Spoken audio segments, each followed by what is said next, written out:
کے مولا سجاد اس کے دربار میں خطبہ دے رہے ہیں، جس کے باپ نے جب مدینے میں نماز پڑھائی تھی نا تو صحابہ نے اس کی ابا کو پکڑ کے کہا ہل سرقت صلاۃ ام نسیت الفاتحہ، تو نے نماز میں چوری شروع کر دیا یا جو فاتحہ بھی بھول گیا؟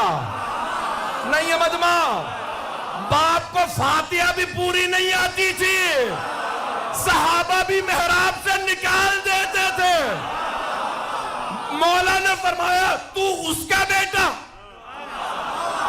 میں رسول کی نظر سے جو عرش پہ بھی جائے تو وہاں بھی نماز پڑھا کے آئے۔ جانے گرامی ایک مرتبہ جناب مولا سید سجاد نے رسول خدا کا تعارف کروایا، فضائل پڑھے، پھر ایک مرتبہ دوبارہ یزید کو دیکھا کہ انا ابن علی المرتضی،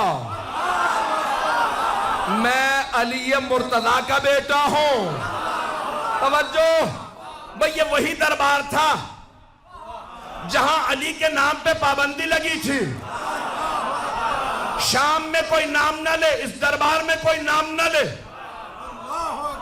اب یزید نے پوچھا آپ کون ہیں؟ ساری خواتین میں ایک مرد کون؟ آپ نے فرمایا انا علی بن الحسین، میں حسین کا بیٹا علی ہوں۔ کہ مجھے کسی نے بتایا وہ کربلا میں مارا گیا؟ آپ نے فرمایا وہ میرا بھائی علی اکبر تھا۔ اس نے کہا یہ سارے مردوں کے سر ایک بچے کا سر، آپ نے فرمایا یہ علی ابن حسین اصغر ہے۔ اس نے پلٹ کے کہا آپ کے بابا کوئی نام نہیں ملا تھا؟ ہر بیٹے کا نام علی۔ کہا میرے بابا فرماتے تھے میرے اگر 100 بیٹے بھی ہوتے ہر کا نام علی۔ وہ دربار جہاں پہ مولا کے نام پہ پابندی تھی،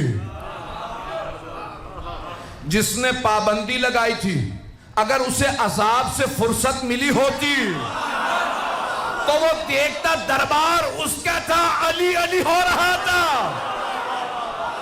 ایک مرتبہ مولا سجاد نے کہا انا ابن علی المرتضی، میں علی مرتضی کا بیٹا ہوں۔ اب آپ نے اپنے جد جناب امیر کے فضائل کو پیش کیا کہ وہ جنہوں نے دونوں قبلوں پہ نماز پڑھی۔ بھئی زیادہ تر لوگ پہنچ گئے ہیں، قبلہ پہلے قبلہ اول بیت المقدس تھا، پیغمبر نماز پڑھا رہے تھے، جب قبلہ بدلا نماز پڑھا رہے تھے، مدینے سے باہر جس مکان پہ نماز پڑھا رہے تھے بیت المقدس اس طرف تھا، کعبہ اس طرف تھا، نماز کے دوران قبلہ بدل گیا، نماز کے دوران وحی آئی میرے حبیب فولی وجہ کا شطر المسجد الحرام، اپنا رخ مسجد الحرام کی طرف کر لیجئے۔ پیغمبر نے اللہ کا حکم آتے ہی نماز میں رخ پھیرا، بیت المقدس سے کعبے کی طرف رخ کیا، بس ایک علی تھے۔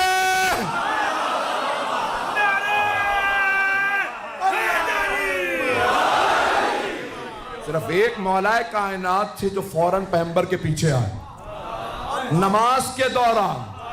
گھبرا گئے حضرات؟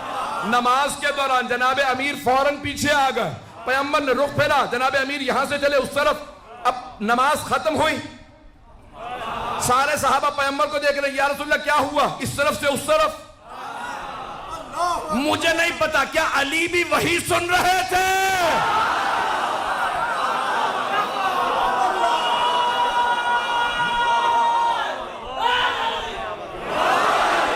اس انداز سے کیا مولا سجاد نے ایک مرتبہ پیش کیا کہ میں اس علی کا پوتا ہوں جنہوں نے دونوں قبلوں پہ نماز پڑھی، جنہوں نے 2 تلواروں سے جنگ کی۔ الضارب بسیفین، مولا سجاد فرما رہے ہیں 2 تلواروں سے۔ عزیزان گرامی، جو دائیں ہاتھ سے لڑتا ہے نا وہ بائیں ہاتھ سے نہیں لڑ سکتا، جو بائیں سے لڑے دائیں سے نہیں لڑ سکتا۔ مولا نے بڑے سے بڑے جنگجو سے کہا جیسا تو چاہے گا ویسا لڑ کے بتاؤں گا۔ ابو طالب کا بیٹا ہو تو کسی کا باپ اس لائق تھا نہ کہ علی جیسا بیٹا ہو باپ پہ ناز کرے۔ پھر مولا علیہ السلام نے فرمایا، وہاں پہ اگر جملے خطبے کے دیکھیں نا تو کہا کہ اعطینا ستا وفضلنا بسبعین، اعطینا العلم والحلم والسماحت والفصاحت والشجاعت والمحبت فی قلوب المؤمنین۔ اللہ نے 6 ہمیں فضیلتیں عطا کی ہیں، 6 چیزیں اللہ نے ہمیں عطا کی۔ علم اللہ نے ہمیں عطا کیا، حلم بردباری اللہ نے ہمیں عطا کی، سماحت یعنی بزرگواری اللہ نے ہمیں عطا کی۔ یزید بوڑھے ہونے سے کوئی بزرگ نہیں ہو جاتا، کچھ جوان ہوتے ہیں، قید میں ہوتے ہیں، پھر بھی بزرگ ہوتے ہیں۔ یزید فصاحت اللہ نے ہمیں عطا کی ہے اور شجاعت اللہ نے ہمیں عطا کی ہے، مومنوں کے دلوں میں محبت اللہ نے ہمیں عطا کی ہے۔ یزید جسموں پہ حکومت کرنا اور ہے، دلوں پہ راج کرنا۔ پھر آپ نے فرمایا فضلنا بأن من نبی المختار، ہم وہ کہ جن کے خاندان سے نبی مختار ہے۔ ومن الصدیق، صدیق اکبر ہم میں سے ہے۔ ومن الطیار، جعفر طیار ہم میں سے ہے۔ ومن اسد اللہ و اسد رسول، اللہ اور اللہ کے رسول کا شیر حمزہ ہم میں سے ہے۔ اس امت کے سبتین حسن و حسین ہم میں سے ہیں۔ منا مہدی و ہادہ الامہ، اس امت کا مہدی ہم میں سے ہے۔ مولا علی کا خط ہے جو آپ نے یزید کے باپ کو لکھا ہے، جس نے لکھا تھا یا علی بیٹھ کے فیصلہ کر لیتے ہیں، 1.5 سال ہو گیا جنگ کو، تو بیٹھ کے فیصلہ کر لیتے ہیں حکومت کا کون سا حصہ آپ کو ملے گا، کون سا مجھے، جنگ کی کیا ضرورت ہے، ہمارے خاندان ملتے جلتے ہیں۔ تو ایک مرتبہ مولانا نے اسے جواب لکھا کہ خبردار اپنے خاندان کا ہمارے خاندان سے مقابلہ نہ کرنا۔ اب مولانا نہج البلاغہ میں خط موجود ہے، سید رضی جنہوں نے نہج البلاغہ جمع کی فرماتے ہیں کہ احسن المکتوب، یہ سب سے مولا کا خوبصورت اور اچھا خط ہے۔ جنہوں نے نہج البلاغہ جمع کی 80 خطوط میں کہتے ہیں اس سے بہتر خط نہیں۔ مولا نے اس کو لکھا، کہا کہ من النبی ومنکم المکذب، ہم وہ جن کے خاندان سے نبی، تو وہ جن کے خاندان سے نبی کو جھٹلانے والا۔ توجہ، اس کے نانا کی طرف اشارہ تھا، منکم المکذب، ہم میں سے نبی، تم میں نبی کو جھٹلانے والا۔ پھر مولا فرماتے ہیں منا اسد اللہ، اللہ کا شیر ہم میں، ومنکم اسد الاحلاف، تم میں جھوٹی قسمیں کھانے والوں کا شیر، جھوٹی قسمیں کھانے والوں کا شیر، اس کے ماموں کی طرف اشارہ۔ توجہ، نام نہ کہلائیے گا، پہنچ جائیے گا۔ پھر مولا نے فرمایا منا سیدت النساء، ہم وہ جن کے خاندان سے عالمین کی ملکہ، ومنکم حمالۃ الحطب، تو قرآن نے جس کے لکھا ام جمیل کے لیے، ابو لہب کی بیوی تھی، جسے خط لکھ رہے تھے اس کی پھپھی تھی۔ رشتوں سے پہنچیے گا، کچھ نہ کہلائیے گا۔ تو ایک مرتبہ مولا نے کہا ہم میں کائنات کی ملکہ فاطمہ، اور تمہارے خاندان سے وہ جس کے لیے اللہ نے کہا ہاتھ ٹوٹ جائیں اس کے، رسول خدا پہ اوجڑی پھینکی تھی، اللہ نے کہا ہاتھ ٹوٹ جائیں، اور ٹوٹے ام جمیل کے۔ پھر مولا نے فرمایا منا سیدہ شباب اہل الجنہ، ہم میں جوانان جنت کے سردار، ومنکم صبیۃ النار، تم میں جہنم کے بچے۔ توجہ رہے گی میرے ساتھ؟ مولا نے فرمایا ومنکم صبیۃ النار، یزید کی طرف اشارہ، دیگر افراد کی طرف اشارہ، تم میں جہنم کے بچے، خبردار ہم سے مقابلہ نہ کرنا۔ پھر مولا نے ایک جملہ لکھا، اگر تو کہتا ہے کہ فوجوں کو لڑنے کی ضرورت نہیں، 1.5 سال سے جنگ ہو رہی ہے، تو ایک تلوار تو لے، دوسری میرے پاس ہے، ہم دونوں لڑ کے فیصلہ کر لیتے ہیں۔ نہیں ہے مجمع؟ مولا نے کہا ایک تلوار تو لے، یزید کے باپ کو لکھا ایک تلوار تو لے، دوسرے میرے پاس ہے، میری سفید داڑھی نہ دیکھ، یہ نہ سوچ علی بوڑھا ہو گیا، وہ تلوار جو میں نے بدر و احد میں چلائی تھی وہ آج بھی میرے پاس ہے۔ نہ علی کا بازو کمزور ہوا، نہ ذوالفقار کند ہوئی ہے۔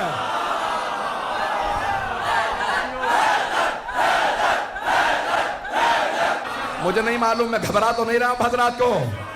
مولا نے کہا وہ تلوار آج بھی میرے پاس ہے، نہ بازو کمزور ہوا نہ تلوار کند ہوئی ہے، تلوار کند نہیں ہوئی۔ پھر مولا نے فرمایا جس تلوار سے میں نے تیرے نانا، ماموں اور بھائی کو مارا تھا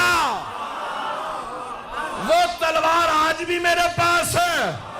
علی آج بھی بوڑھا نہیں، شیر بوڑھا بھی ہو جائے تو شیر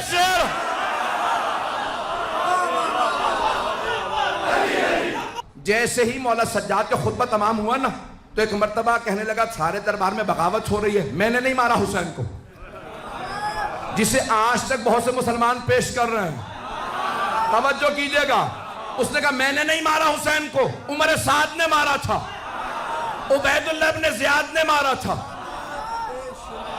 یعنی اس کا مطلب ہے اب پچھتا رہا تھا کہ میرے سے کیا ہو گیا، کہیں ایسا نہ ہو کہ لوگ مجھے یہاں مار دیں، میں نے کیوں بتایا کہ میں نے مارا تھا. جیسے یزید نے کہا نا میں نے نہیں مارا، جناب زینب نے مولا حسین کے سر کو دیکھا، کہا بھیا گواہ رہنا، میں نے آپ کے قاتل سے اسی کے دربار میں اقبال جرم کروا دیا.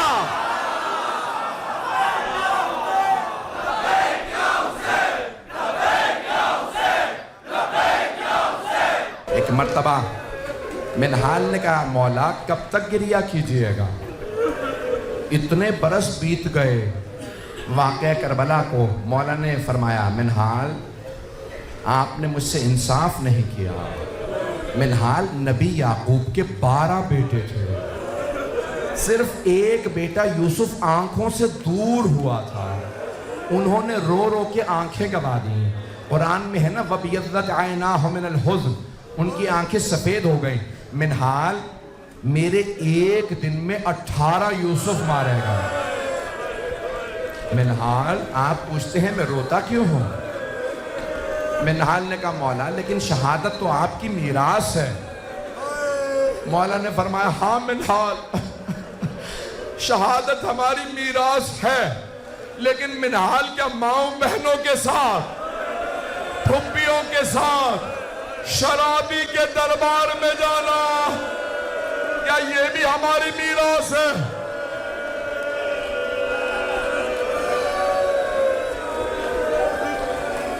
منہال میں دربار یزید نہیں بھلا سکتا. عزیزان گرامی، جب مولا مدینے کے بازار سے ایک مرتبہ گزر رہے ہیں، ایک قصائی بھول گیا سید سجاد کے آنے کا وقت ہو گیا. اس نے ابھی اپنے کشتے پہ کپڑا نہیں ڈالا تھا. مولا نے ذبح شدہ جانور کو دیکھ لیا. بس جیسے ہی بکرے پہ یا اس گوسفند پہ مولا کی نظر پڑی، مولا نے کربلا کرو کیا ہائے نواسہ رسول، ہائے میرے بابا مارے گئے. قصائی نے مولا کو دیکھا کہ مولا مجھے معاف کر دے، میں بھول گیا تھا آپ کے آنے کا وقت ہو گیا. مولا نے فرمایا میرے کچھ سوال ہیں جواب دو گے؟ فرزند رسول فرمائیے کیا سوال ہے؟ کہ بتاؤ تم نے اس جانور کو ذبح کرنے سے پہلے پانی پلا دیا تھا؟ ابھی بھی کوئی گریہ نہیں کرے گا.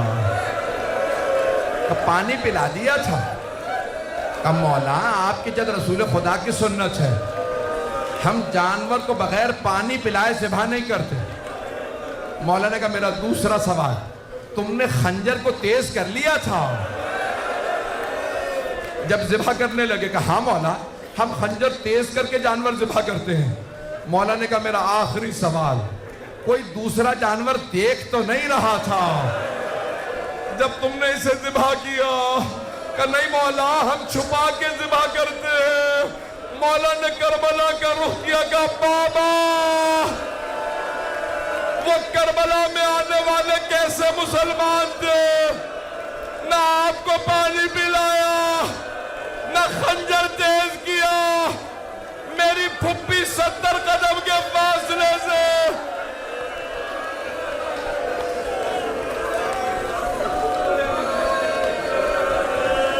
بابا میری پھپھی دیکھتی رہی، وہ آپ کو ذبح کرتے رہے. آج ایسے امام کی شہادت ہے جنہوں نے پوری زندگی کے لیے کیا ہے.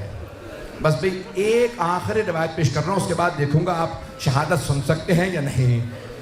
جانتے ہیں تاریخ میں 3 ایسے غسل دینے والے ہیں جو غسل روک کے رونے لگے. پہلے جناب مولا علی علیہ السلام جب جناب سیدہ کو غسل دے رہے تھے، ایک مرتبہ مولا نے فرمایا سیدہ ہاتھ ہٹائیے. ہاتھ کا ہٹنا تھا، شیر خدا رونے لگے. جناب فضہ نے کہا یا علی کبھی شیر بھی اتنی بلند آواز سے روتے ہیں؟ مولا نے کہا فضا فاطمہ نے مجھ سے چھپایا، فاطمہ کی پسلیاں ٹوٹ گئی تھی۔ اجرکم اللہ، اجرکم اللہ۔ اگر دیکھ سکے سب میری طرف دیکھیے گا، نہیں تو آنکھیں بند کر لیجئے گا۔ جانتے ہیں وہ کون ہے دوسری ہستی جو غسل کے دوران روئی؟ شام کا زندان ہے، ایک پھپھی بھتیجی کو غسل دے رہی ہے۔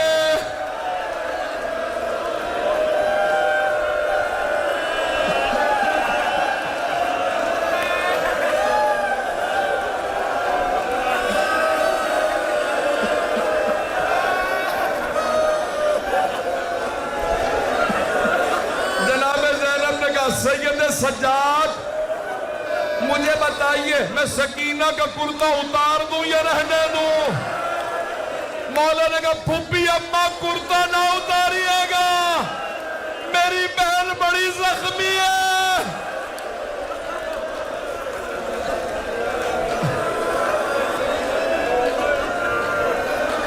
اب مجھ سے پڑھا نہیں جا رہا، آپ سے سنا نہیں جا رہا۔ وہ تیسری ہستی کون ہے جو غسل دیتے دیتے رونے لگے؟ مدینہ شہر ہے، امام باقر ہے۔ جب پانی ڈالنے کے لیے مولا سجاد کو کروٹ دی، امام باقر نے کمر پہ نشان دیکھے، امام باقر نے ظرف آب زمین پہ پھینکا، کہا ہائے میرے بابا، آج تک پشت پہ نشان باقی تھے۔